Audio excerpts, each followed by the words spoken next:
In the tumultuous world of combat sports, the Ultimate Fighting Championship emerged in 1993, born from the vision of Davey Bob, Mirowitz, and Rorion Gracie. It began as a showcase for diverse martial arts styles, quickly gaining renown through Royce Gracie's mastery of Brazilian Jiu-Jitsu. Despite early triumphs, UFC faced financial peril and regulatory hurdles, hovering on the edge of collapse. Then, Dana White entered the arena. Partnering with the Fertitta brothers in 2001, White's arrival signaled a dramatic turnaround. With a background steeped in boxing and MMA management, his strategic brilliance breathed new life into UFC. Through savvy promotion and landmark events like UFC 40, he propelled the sport into the mainstream. Yet, Dana White's tenure at UFC hasn't been without its share of controversy. As the organization ascended to become a multi-billion-dollar empire, it faced a myriad of challenges, from contentious refereeing disputes to glaring gender disparities. If you haven't delved into this darker side of UFC, today's video is for you. Welcome to Fulton Draper's UFC series. In this episode, we're delving deep into the untold truth, investigating the dark side of the UFC. So, without further delay, let's begin our exploration, starting with the referees who stand in the bright lights of this intense sporting arena. Chapter 1. Refereeing errors and their consequences. In UFC, the role of referees is paramount. They ensure the safety of fighters and the integrity of the matches, making split-second decisions that can affect outcomes. However, refereeing errors have plagued the sport, leading to contentious results and controversies that overshadow the competition itself. Imagine being at the pinnacle of your career, only to have your victory snatched away by a simple mistake.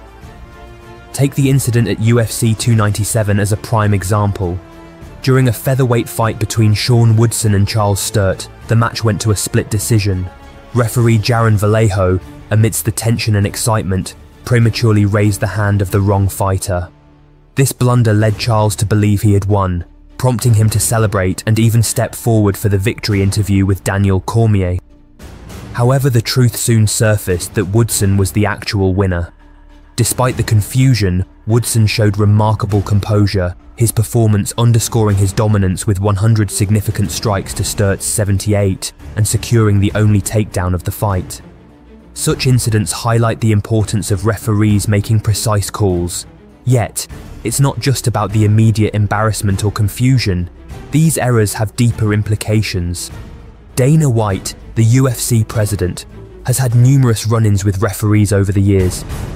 One notable instance was in 2014, when he demanded the removal of referee Howard Hughes during a fight night event due to his dissatisfaction with Hughes's calls.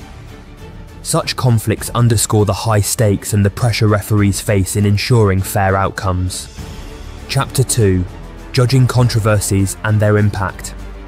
Apart from refereeing, judging in the UFC is another area rife with controversy.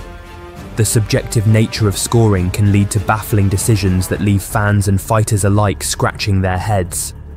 One notorious example is the December 2017 fight between Paddy Pimblett and Jared Gordon.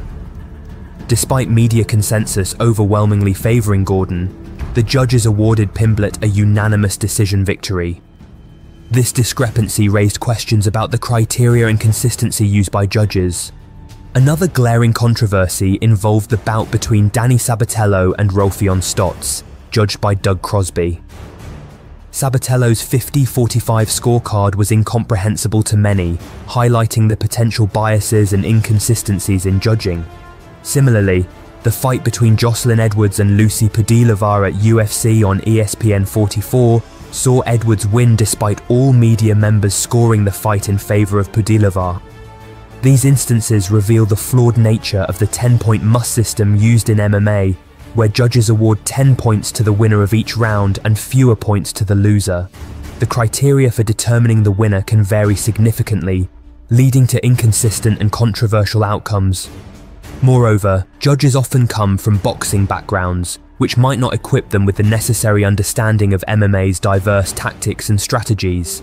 This lack of specialised knowledge can result in decisions that don't accurately reflect the fighter's performances. For instance, the May 2022 bout between Andrei Arlovski and Jake Collier stirred theories that Arlovski's lengthy career and reputation may have influenced the judge's decision in his favour. Such biases not only affect the fighters' careers, but also cast doubt on the sport's integrity. Chapter 3: Financial implications for fighters. The repercussions of controversial decisions extend beyond just the fighters' records and rankings. They also have significant financial implications. Win bonuses are a crucial part of a fighter's income, and a single contentious decision can deprive them of a substantial payday. For many fighters, these bonuses are essential for making ends meet, and losing out due to a questionable decision can be devastating. In addition to winning bonuses, fighters' careers can suffer long-term setbacks from unfair losses. A loss, even an undeserved one, can affect a fighter's standing in the rankings, reducing their chances of securing high-profile bouts and the associated financial rewards. This can lead to a cycle where fighters struggle to climb the ranks and achieve their career goals, impacting their legacy in the sport. These financial struggles are compounded by restrictive sponsorship deals, most notably the UFC's deal with Reebok. This exclusive apparel deal, which began in 2015, has been heavily criticized by fighters for its restrictive nature. Under this agreement, fighters are prohibited from wearing non-Reebok sponsors during fights, fight week, and weigh-ins. This restriction significantly limits their ability to secure personal sponsorships, which were previously a vital source of income. Fighters receive payments from Reebok based on a tiered system determined by the number of fights they've had in the UFC. Those with 1 to 5 fights receive $2,500 per fight, while those with more than 21 fights earn $20,000. Champions receive $40,000, and title challengers get $30,000. However, many fighters have reported that this system has drastically reduced their earnings compared to when they could negotiate their own sponsorship deals. Vitor Belfort famously criticized the Reebok deal, comparing it to living in slavery due to its restrictive nature. While this comparison might be extreme, it highlights the frustration many fighters feel. The deal has created a disincentive for some fighters to remain in the UFC, as they can potentially earn more through personal sponsorships in other organizations. Although top fighters like Conor McGregor and Ronda Rousey can still command significant earnings through their marketability, the average mid-tier fighter earns much less, highlighting the financial disparities within the sport. Chapter 4: Gender disparities and their effects. The UFC's tiered sponsorship system also exposes significant gender disparities. Women, who were only introduced to the UFC in 2012, generally have fewer fights and thus fall into the lower tiers of the Reebok deal. This results in female fighters earning significantly less than their male counterparts. Miesha Tate, a former UFC champion, pointed out the inherent discrimination in the tier system, emphasizing how women are at a disadvantage because of their shorter tenure in the UFC. This financial disparity is a stark reminder of the challenges female fighters face, not only in securing fair compensation, but also in gaining equal recognition and opportunities within the sport. The financial struggles of female fighters are further exacerbated by the lack of sponsorship opportunities. The Reebok deal's restrictions make it difficult for women to attract and retain sponsors, limiting their income potential outside of fighting. This creates an environment where female fighters must work harder and longer to achieve the same financial stability as their male fighters. Chapter 5: The broader implications for MMA. The controversies surrounding refereeing errors, judging inconsistencies, and financial disparities have broader implications for the sport of MMA.